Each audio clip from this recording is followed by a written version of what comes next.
2.2.0 notes focusing on the slope formula. So this unit is all about linear functions, so having a key knowledge of slope is extremely important. Our first set says use the slope formula to find the slope of the line that contains each pair of points. So we have two problems with 2 points each, and our goal is to find the slope between each of those points. To do so, we're going to want to figure out what that slope formula is. So the slope formula is something you've definitely seen before if you've made it up to Algebra 2. The letter we often use for slope is m, which comes from slope-intercept form. But our slope formula is y2 minus y1 over x2 minus x1. That is our slope formula. That's something you'll want to remember.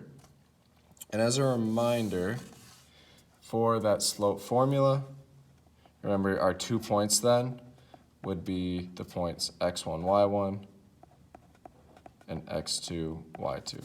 So notice how the points line up, y2 over x2, y1 over x1. So as we're looking at problem 1 here, we want to find the slope between both of these points. So let's assign one of these points to be x1, y1, our first point, and one to be our second point. So if our first point is 2, 8, that means 2 will be x1, 8 will be y1. Our second point then would be 1, negative 3, or x2, y2. So if we take what we've just assigned those points as and plug it into our formula, so looking for slope, our slope would then be y2 being negative 3 minus y1, which is 8, over x2, which we've said is 1, minus x1, which is 2. So then we want to simplify that fraction. Remember, always simplify. You simplify, for fractions, you simplify the top and bottom separately, and then cancel out anything that you can to reduce the fraction. So negative 3 minus 8 is negative 11. It's negative 3, and then you're taking away 8, so you're going more negative. 1 minus 2 would be negative 1. So we have negative 11 over negative 1. Remember, a negative divided by a negative is a positive, so our negatives cancel. We just have 11 over 1 then. And anything divided by 1 is just itself. So our slope would then be 11. So as we look at number 2, we're going to do the same type of thing. I'd recommend pausing this video at this point and trying it on your own.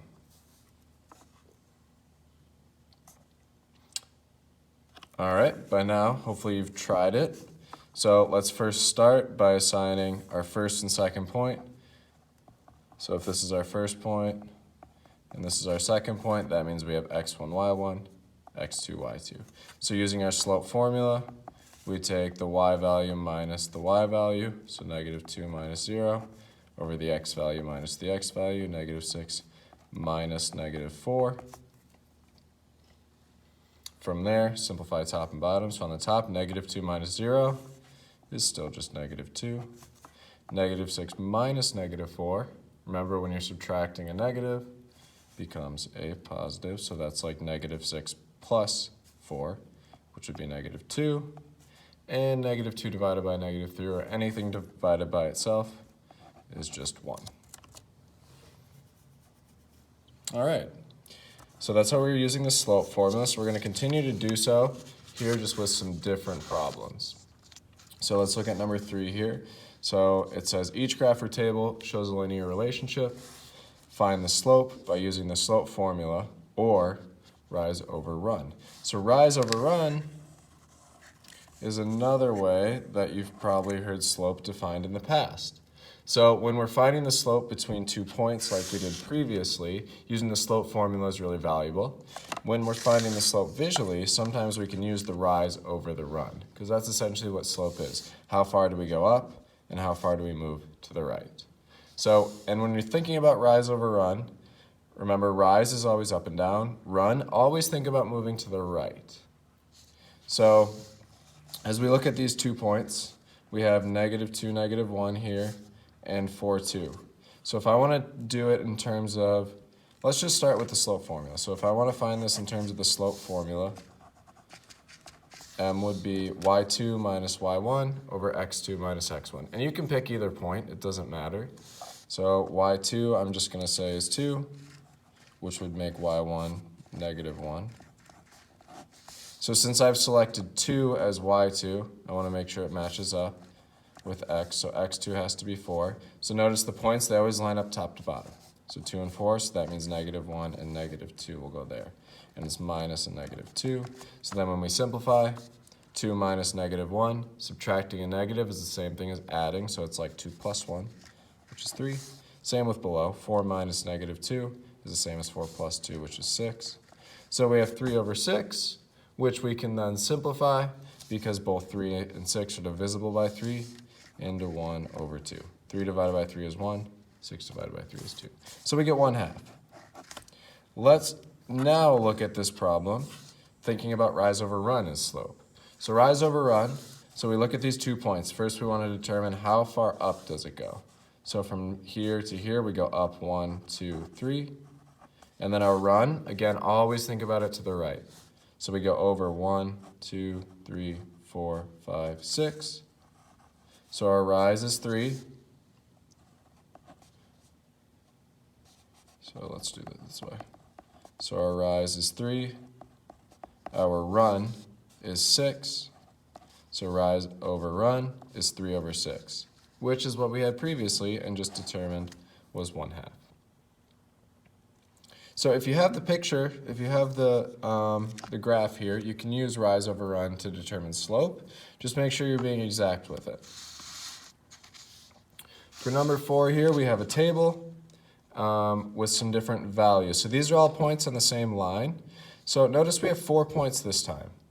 That does not mean we have to use the slope formula more than once though. If you have multiple points on the same line, if it's a linear function like we have, just pick any 2 points. It doesn't matter which one or which 2. So you could pick 685 and 245. You could pick 465 and 685. It doesn't matter. Me personally, I like to pick whichever points seem the simplest or the easiest. So for me, that usually means small numbers. So I like this 0. That's usually pretty easy to work with. So I'm going to call this point x1, y1. And I'm just going to keep it small. Call 245 my x2, y2. So as I'm finding my slope, rise over run, it's y value minus y value, or y2 minus y1. So 45 minus 25 over our x values, 2 minus 0.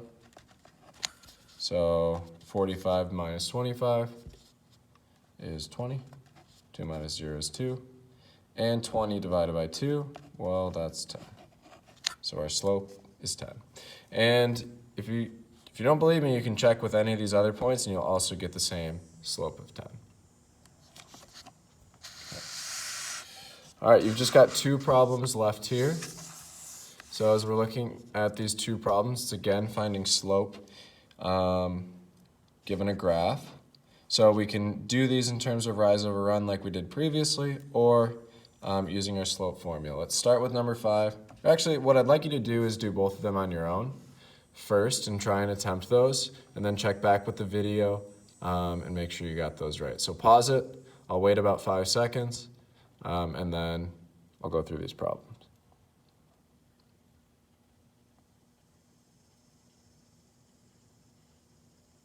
Okay, welcome back. So as we're looking at number 5, it's visual. So let's try using rise over run. So from 480 to 12,160, our rise over run, we go up 1, 2, 3, 4, over 1, 2, 3, 4. So that would make our rise 4 and our run 4, so rise over run would be 1. So that's what we've determined from our slope.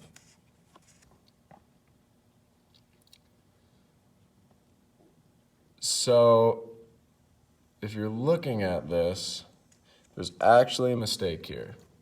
So 1, this is not the correct answer. The reason for that has to do with our scales. So look, so even though I go up 4 tick marks, notice each tick is represented by a distance of 20. So instead of going up 4, I'm actually going up 4 times 20. Same with down below. Notice each tick mark is a value of 2, so instead of going over 4, I'm going over 4 times 2.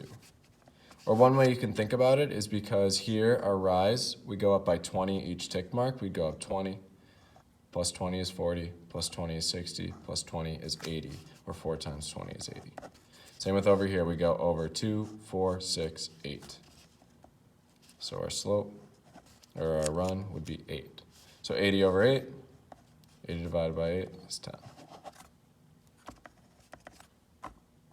So you have to be very, very careful. You have to make sure to watch the scales. Don't get sloppy with these. You got to make sure you're paying attention. So if you got that incorrect, if you had one, the surefire way to always go about it is using the slope formula. So if you don't even want to mess with the scales and you're like, this is confusing, the scales, I don't want to worry about that. I don't want to worry about counting by 20s or by 2s. Use the slope formula. So if we do y2 minus y1, so 160 minus 80 over x2 minus x1, 12 minus 4. 160 minus 80 is 80. 12 minus 4 is 8. And we have 80 over 8, which we had previously, and I've shown as 10. Sorry, you can't see that. So slope formula will always work. And last problem here. So as we look here, the only thing that's really different from what we've seen before is this one has a negative slope. It's going down. So if it's going down from left to right, our slope, it's going down left to right. That means we should have a negative slope. All these other ones were going up from left to right, so they had positive slopes. So as we look here, looking at rise over run, so we go down 1, 2 tick marks, but look at the scale. What are we going up by? We go from 0 to 200 to 400. We're going up by 200. So that means going down 1, 2 means going down 200, 400. So our rise here, since we're going down 400, we would say it's negative 400. And our run, notice we are moving just by 1. So we go over 1, 2, 3. Negative 400 over 3. So that would be our slope.